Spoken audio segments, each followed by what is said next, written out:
guys, it's Morgan. Welcome to my channel. Today I'm going to be talking about how I made over my neighbor's baby's nursery and recreated a $600 wallpaper for her for around $100. It did require a lot of patience, a lot of tape, a lot of time, but I think it was worth it. So let's get on into the video.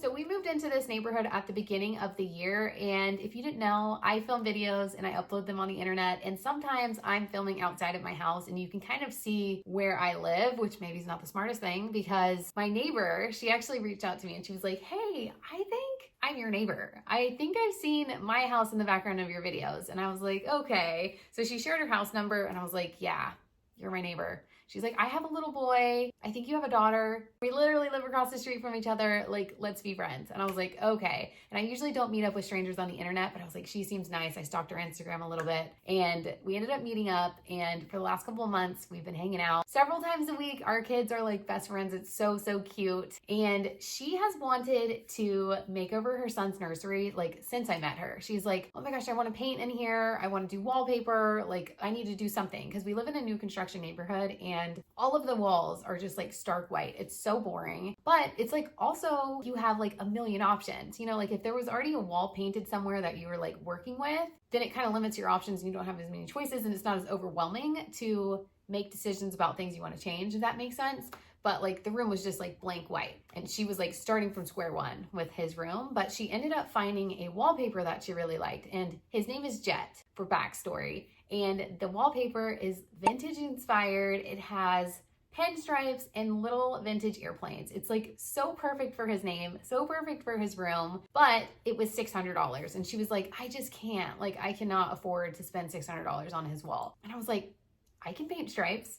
I painted these stripes. I was like, I like to paint. I make videos on the internet of me doing projects. Like, if you let me film it, I can do it. And she's like, but I feel like I have to do more. Like, I feel like I have to like exchange you for something. She was like, how about I organize your kitchen? And I'm like, okay, that works. I'll paint your room. I'll make videos of it. That'll be perfect. You can organize my kitchen. Our kids can hang out. We can hang out. Like, this sounds perfect. And it ended up being like literally the perfect situation. To start off on the project, I came over, we assessed the situation. I took some measurements of the room and I did some calculations. So whenever I was going in, I would know like how many stripes I would be doing and how to space the tape, et cetera, et cetera. But I showed up on the first day and she had the room basically cleared out, like everything was moved to the center so that I would have access to all of the walls. And she had already picked out the colors. She knew exactly the pattern she wanted. She picked up rollers for me, tape, like all of my supplies. Like it was literally a dream because I love doing projects, but sometimes I'm like overwhelmed with all of the things that you have to do. Like I literally usually run to the store like 7 times per project, it feels like, because I forget things or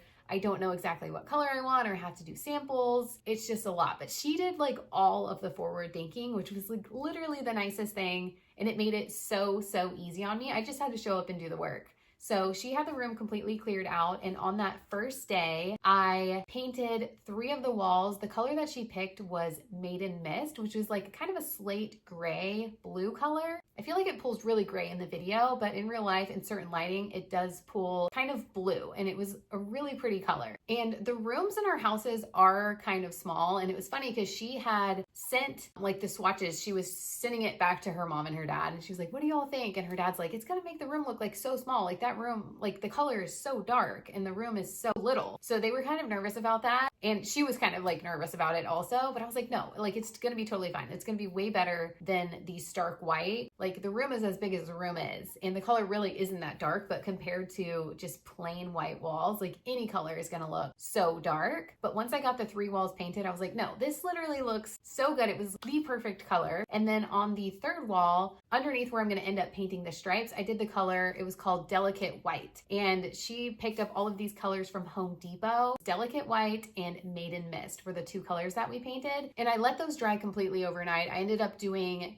2 coats of each, and that was plenty of coverage for all of the walls. And it was funny, the delicate white color, you could hardly even tell like what I was painting, and especially on the camera, it was like, is she even painting anything? And in real life, I was like, have I painted this part yet? So that was really similar to the white color, but once it dried, it did add some warmth to the room, and it was a nice base for the stripes that I ended up adding later. So on the second day, I came over, and one thing that's really important whenever you're going to be painting any kind of stripes, you're going to be doing wallpaper, adding trim or molding or anything, is like you really need to use a level, at least for that first one. And I decided to use a laser level to get that first line on super duper straight. And the thing about a laser level is, in theory, it sounds really easy to just like, oh, let me scooch it down the wall and like make sure every line along the wall is straight the whole way down. But it's like, if you touch the laser just a hair, it just like totally goes wonky and it's really hard to work with. But just to get that first one started, it is really nice. Like, it's a lot nicer than using like a hand bubble level, I will say that. But like for continuous, like doing multiple lines, I would recommend a bubble level. But for just setting up a level and getting the first one started, the laser level is definitely the way to go. And you can always tell, like, especially whenever you're starting in a corner,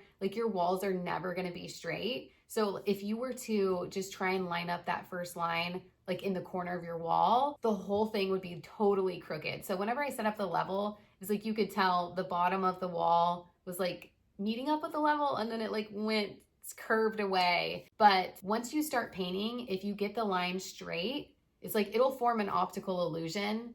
So just follow the level, not the wall. That is one tip that I have. Once I got the first line in, I had decided to do all of my stripes 1/8 of an inch. My tape was the 1.2 inch frog tape. So I did 2 strips of tape, so that was almost 3 inches wide. And then I used a paper and marked 1/8 of an inch and just marked down the length of the wall, and then started my 2 strips of tape again. So it was almost 3 inches, and then 1/8 of an inch is what I had left over that I was gonna paint my stripes. I went across the whole entire wall doing 2 strips of tape, and then 1/8 of an inch gap, 2 strips of tape, 1/8 of an inch gap, 2 strips of tape, 1/8 of an inch gap. And it ended up being almost 40 stripes, I believe. I would have to go back in and count, but it was a lot of tape. It literally took me the whole entire day to do all of the tape lines. And I will say that this was not hard. It was just tedious, and it required a lot of patience and a lot of time. But if you don't want to spend $600, a couple rolls of tape and spending a couple of hours is definitely worth it, in my opinion. But I had spent that whole entire second day doing my tape, and it was 7:30 at night whenever I finished. So I decided to just call it a day there. And I came back the next day to start painting. And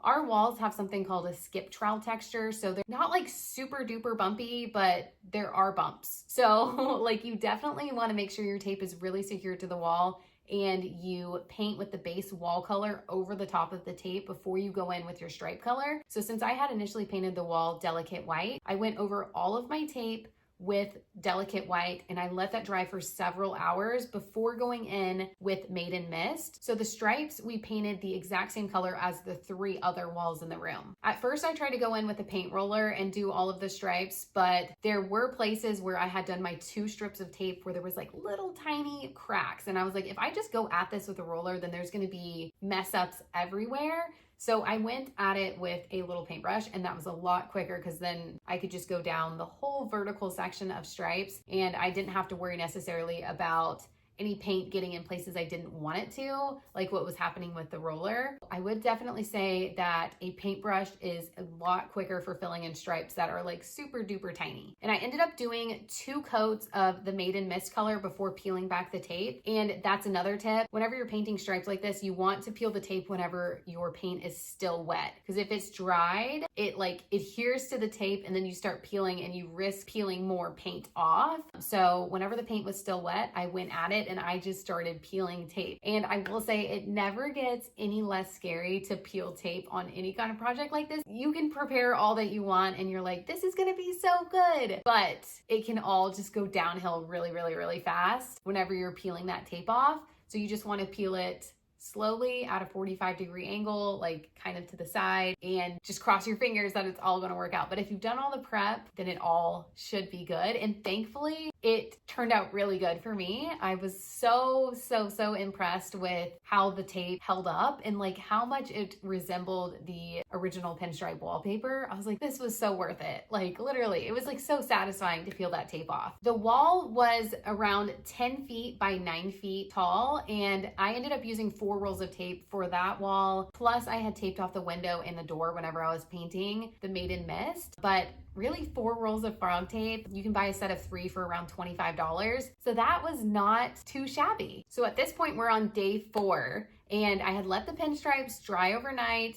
And to make the wall look like the wallpaper that my neighbor had requested, we needed to add little airplanes. And I debated going in and using a stencil and tracing the planes, or just going in by hand. Or what I ended up deciding was to use my Cricut and cut out stencil vinyl. And I initially thought that the stencil vinyl would be reusable, but it's super thin, and like you start peeling it off from the wall and it just rips up. So you have to buy enough stencil vinyl to make as many stencils as you're gonna need to put on the wall, if that makes sense. I did also use just regular Cricut vinyl to see if that would work, and that worked just as well. So if you had like some weird ugly color of Cricut vinyl that you don't use or see yourself using on an upcoming project, totally you could use it as a stencil for a painting. I found some vintage prop planes on Canva, but Cricut also had some really cute ones. And then I loaded up the design onto the Cricut Maker Studio, and I cut out 21 airplanes. And I have the Cricut Maker 3 and the Cricut Joy Extra, and it was definitely a lot easier to just use the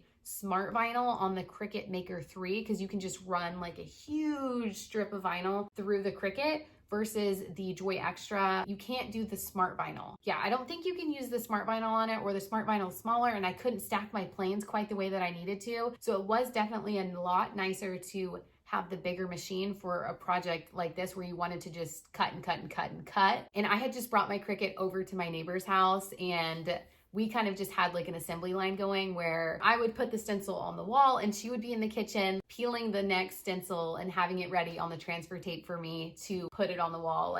And we just had a rhythm going. So that was super duper nice, because I didn't have enough transfer paper to stick to 21 different airplanes. I was like, we can just reuse this. So I would put a plane on the wall, peel the transfer tape off very carefully, and then we would stick it to the next one. And we had 2 sheets of transfer paper that we would kind of rotate. And we had like a little assembly line going on, and I got all of the airplanes onto the wall. I had tested a couple just to make sure that the paint was gonna work, and newsflash, it did. So I definitely found it easier to get the rest of them on the wall, do all the painting, and then peel them all at the same time. And the process was like really smooth sailing. And it was so satisfying to see those little airplanes get onto the wall and have like the whole entire vision come to life. And I will say that I didn't necessarily account for how the planes were gonna land on the wall. My neighbor didn't want any half planes anywhere, but we got like super lucky that the number of lines that ended up being on the wall matched up perfectly to space the planes, so there would not be any half planes like on the edges of the walls at all, and they would be evenly spaced all throughout the wall. So that is one thing to think about if you're going to be doing any kind of pinstripe wall with any kind of accent on it, is you want to count your pinstripes and figure out your spacing just to make sure nothing is going to be like totally off centered. I thought I had planned, but that's one thing that I didn't really think about until we had the wall, like the walls completely painted, and my neighbor was like, oh, I don't want any half planes. And I'm like, wait, what? Like, oh my gosh. And if I was going to be super nitpicky, there would be a couple of touch-ups that I still need to do on the airplanes. But honestly, like whenever you're stepped back, like you can't even tell that there was like little tiny bits of paint that bled through. And that is one thing with the Cricut, is with the tape, I painted the base wall color first. With the Cricut vinyl, since I wasn't gonna like leave it on the wall for an extended period of time, I just went in with the accent color, like just that was it. I didn't do any of the base color to prevent any bleeding, and it honestly, it worked just fine. But I think if I were to do it again, just for like a little bit of peace of mind, I would do the base color, let that dry, and then do the accent color, like just to be on the safer side. But it honestly, it worked out just fine without doing that. But Cricut stencil vinyl is not super stretchy. So like if you have any kind of texture on the wall, like it doesn't want to like fill in those holes. But the Cricut vinyl, like just your regular decal vinyl, it is stretchy. So it does kind of want to fill in those holes. So I guess it's like, that's something you have to think about. Like if you have a really textured wall, then you probably want to use the Cricut decal vinyl as stencil vinyl, because it's stretchy and it will mold, and like you kind of warm it up with your hand, or you could even take a blow dryer to it, and it like wants to form exactly to what you have it on. So if you have a really textured wall, I would recommend the decal vinyl, but the stencil vinyl works perfectly fine for its intended purpose. But I think the decal vinyl would work better on a really textured wall. But after about a week's worth of work, I finally got the accent wall finished. We got all of his furniture put back into place. We got a little name sign, and that's something that I also made. I actually made it with my laser cutter. So if that's something that y'all are interested in hearing more about, please let me know in the comments, and I can do another video explaining how I made the custom name sign for Jet. And I think it looks so cute on the mural in the background. Like it would have been totally fine with just the mural, but like adding his name above the crib is just so, so cute. We got a new rug that I literally found at Home Depot for $50, and it's perfect. We hung some new curtains. We got some new stuff to put on the dresser. We ordered some prints off of Etsy, and it just all turned out so, so cute. And I'm like so grateful that my neighbor trusted me to help make over her son's space. Like it literally like means so much to me. Like I love doing projects like this, and it's so exciting like to even be able to do stuff in my house and share it on the internet. But whenever like people in my close circle are like, we love your stuff and like we want you to do it in our house, like that is just literally so fun. I hope that I can do more projects similar to this in the future, but I'm so grateful for everyone that watches my videos and makes opportunities like this possible for me, all because I shared some videos on the internet. I have a new friend, I got to paint a room, and I literally just had the best week. But I hope that you enjoyed this video and hearing a little bit more behind the process of making over my neighbor's baby's nursery. And if you did like this video, be sure to give it a thumbs up, leave a comment down below, subscribe to my channel, and I will see you in the next one.